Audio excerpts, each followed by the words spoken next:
Have you ever watched absolute, unchecked entitlement collide with the quiet, terrifying calm of someone who holds all the cards? Picture a cramped airplane cabin, the heavy smell of jet fuel, and a smug gate agent threatening to call airport security on a black woman whose only crime was holding a fully paid, legitimate first-class ticket. They thought she was an easy target. They assumed she'd swallow the humiliation when they ripped her seat away to hand it to a wealthy-looking man who felt he deserved it more. But they didn't know who she was, and by the time the cabin doors were supposed to close, a single quiet phone call would bring a massive international flight to a dead, grinding halt, delivering a dose of karma so severe it ended careers on the spot. Chloe Jenkins was exhausted, but it was the kind of exhaustion that came from a profound, undeniable victory. At 34, she was the youngest senior executive vice president of acquisitions at Sterling & Croft, a global logistics titan. For the past 3 weeks, she had been grinding through 18-hour days in New York, negotiating a multi-billion-dollar merger that would essentially monopolize transatlantic freight leasing. The ink was finally drying on the contracts. All she wanted now was to board Transcontinental Airlines Flight 882 to London Heathrow, sink into the lie-flat leather seat of 2A, and sleep for the next 7 hours. She had earned this. Her firm had paid $8,500 for the first-class ticket, a standard perk for an executive of her tier. JFK International Airport was a chaotic sea of rolling luggage and frantic passengers, but Chloe moved through it with the practiced grace of a seasoned traveler. She wore a tailored charcoal blazer over a silk cream blouse, her natural hair pulled back into a neat, elegant style. She bypassed the sprawling economy lines and headed straight for the priority lane. That was where she first encountered Sandra. Sandra was a gate agent who wore her transcontinental uniform like a sheriff's badge. Her lips were pressed into a permanent, tight line of disapproval, her eyes constantly darting around to enforce invisible hierarchies. When Chloe stepped onto the thick blue carpet of the priority boarding lane, Sandra's posture immediately stiffened. "Excuse me, ma'am," Sandra called out, her voice slicing through the ambient noise of Terminal 4. She stepped out from behind her podium, physically blocking Chloe's path. "This line is for first class and Diamond Medallion members only. Economy boarding is in Zone 4. You'll have to wait." Chloe paused, her perfectly manicured fingers tightening slightly around the handle of her carry-on. She had experienced this exact scenario dozens of times before. The microaggression, the assumption, the immediate physical block. She didn't let the irritation show on her face. She never did. "I am aware of what lines this is," Chloe said, her voice smooth and completely level. She held up her phone, the digital boarding pass glowing brightly, clearly displaying Seat 2A, First Class. "I am in the right place." Sandra's eyes flicked to the screen, and for a split second, a flash of genuine irritation crossed her features, as if Chloe's ticket was a personal insult. She didn't apologize. She didn't offer a polite smile. Instead, she let out a short, dismissive sigh. "Fine. Proceed to the scanner. But have your passport ready. We are doing random secondary document checks today." Chloe nodded politely, refusing to give the woman the satisfaction of a reaction, and moved toward the gate. Behind her, she heard a loud, booming voice. "Sandra, tell me you saved my favorite seat. The traffic on the FDR was an absolute nightmare." Chloe glanced over her shoulder. Striding past the velvet ropes without a care in the world was a tall, ruddy-faced man in his late 50s. He wore a rumpled designer suit that cost more than most people's cars, and he carried himself with the heavy, unbothered footsteps of a man who had never been told no in his entire life. This was Richard. Sandra's entire demeanor transformed. The tight, judgmental scowl melted into a wide, almost sycophantic smile. "Mr. Sterling, it's so wonderful to see you again. We were getting worried you might miss the flight." "Wouldn't dream of it," Richard laughed loudly, dropping his bag onto the scale. "Now, I know my assistant booked me in business at the last minute, but you know I always fly first. Tell me you bumped someone for me." Chloe's steps slowed just a fraction as she approached the boarding bridge. She heard Sandra's voice lower into a conspiratorial whisper, but it was still loud enough to catch. "We are completely full in first today, Mr. Sterling, but let me see what I can do. There might be a ticketing error I can fix." A cold prickle of intuition ran down Chloe's spine. She knew exactly how this game was played, but she brushed it off. She had her boarding pass. She was already scanned in. She walked down the jet bridge, the heavy scent of aviation fuel filtering into the enclosed corridor, eager to leave the ground behind. Chloe had just settled into seat 2A. The wide, plush leather embraced her aching back. She had tucked her designer trench coat into the overhead bin, accepted a warm towel from the head flight attendant, and was just slipping on her noise-cancelling headphones when she heard the heavy, aggressive clack of heels marching down the aisle. Excuse me, ma'am." Chloe opened her eyes. Sandra, the gate agent, was standing over her arms crossed tight over her chest. Right behind her, looking thoroughly amused, was Richard Sterling. "Is there a problem?" Chloe asked, removing one ear cup of her headphones. "There's been an equipment change and a system glitch," Sandra said rapidly, her tone entirely devoid of the customer service warmth she had just displayed to Richard at the gate. "Your seat was double booked. I'm going to need you to gather your things. You've been reassigned." Chloe stared at her. "Double booked? That's impossible.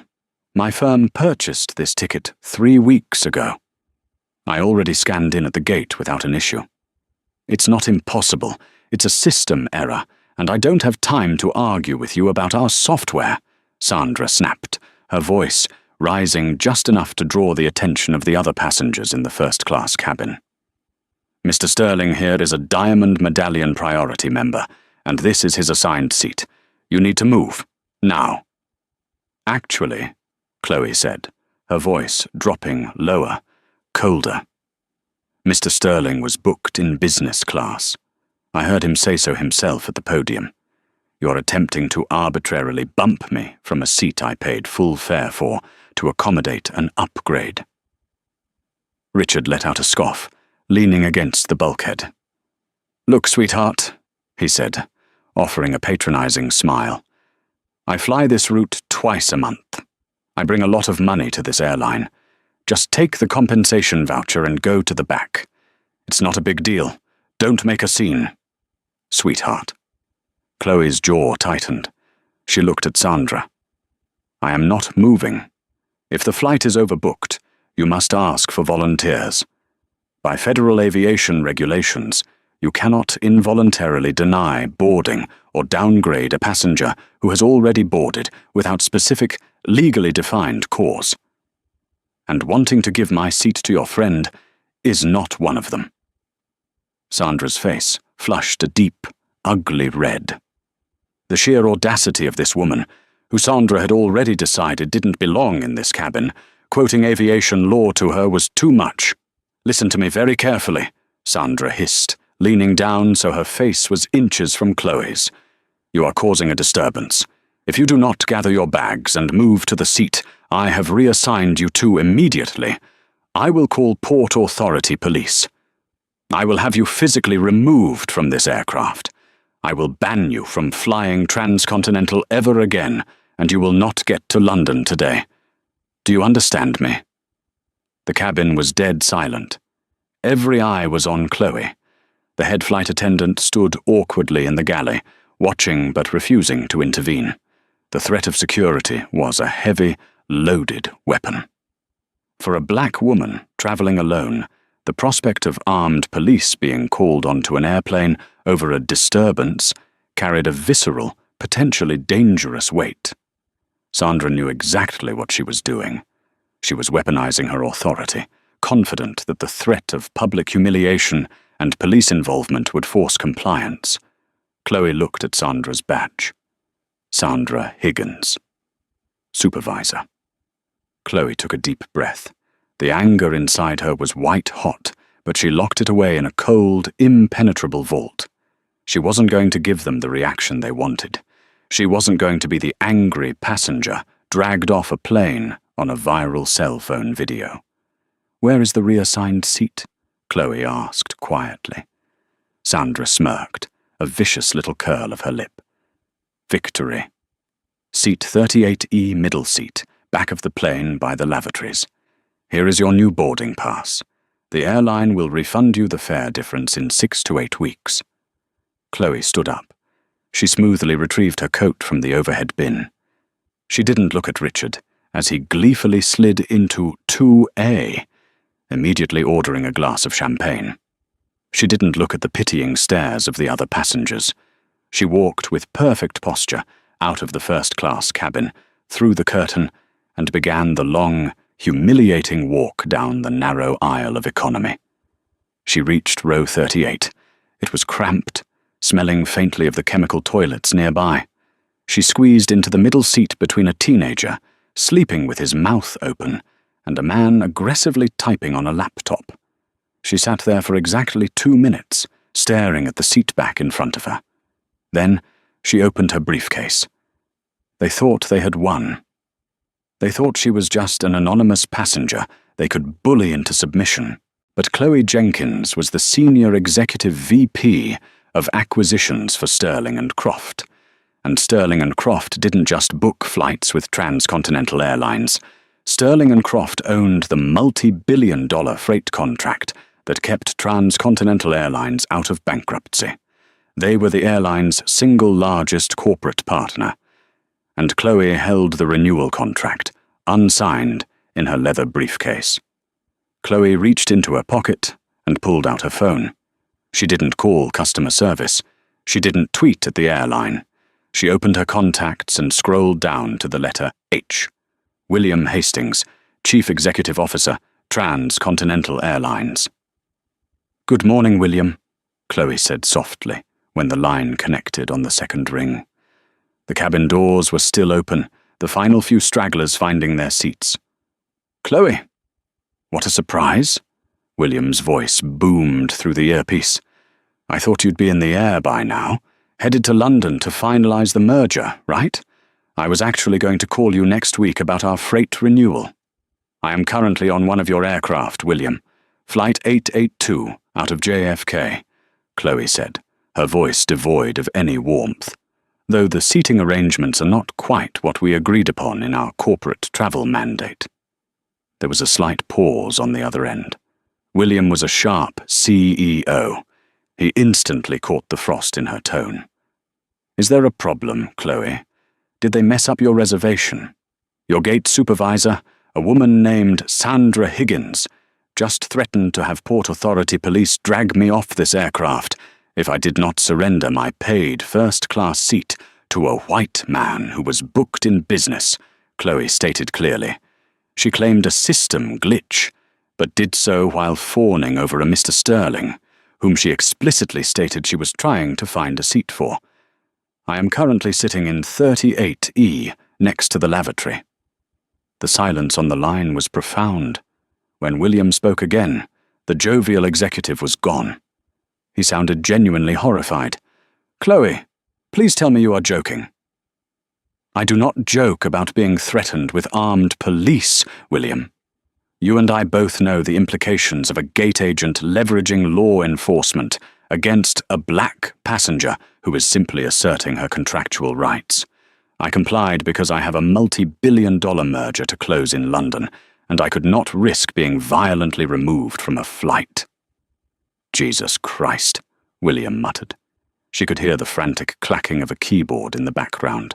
"Chloe, I am so deeply sorry. This is unacceptable. This is a massive breach of policy. It's illegal and it's... God, I am so sorry." "Hold on. Flight 882. I'm pulling up the manifest right now." "William," Chloe interrupted, her voice dropping to a terrifyingly quiet register. Sterling and Croft spends $50 million a year on corporate travel with your airline. Our freight division accounts for 12% of your global cargo revenue. I am the sole signatory on the renewal contract slated for next quarter. Chloe, please.